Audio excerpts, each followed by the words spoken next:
आपण पाहत आहात महाराष्ट्र टुडे न्यूज चॅनल।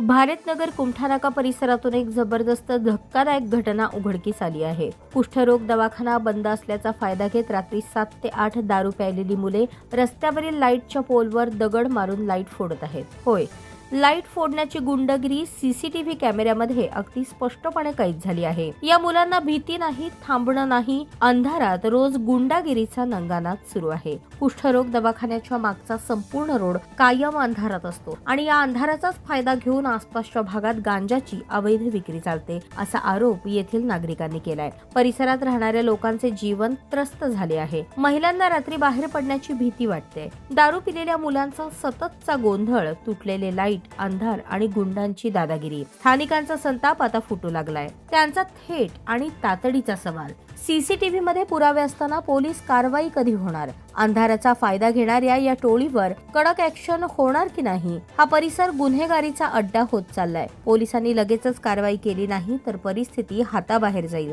आज भारतनगर कुमठानाका परिसराचा आवाज एकच आहे, पोलिसांनी तात्काळ ऍक्शन घ्यावी। सीसीटीव्ही फुटेजच्या आधारावर मुलांना ताब्यात घ्यावे, गांजा विक्रीवर सर्च ऑपरेशन सुरू करावे आणि त्या रोडवर कायमस्वरूपी लाईट सुरू करावेत। आजचा मोठा प्रश्न, या अंधारात चालणाऱ्या गुंडगिरीला पोलीस आळा घालणार का, की पुन्हा एकदा गुन्हेगार मोकाट फिरणार? कॅमेऱ्यात पकडलेली गुंडगिरी, लोकांचा वाढता संताप, आता पुढचं पाऊल पोलिसांचं।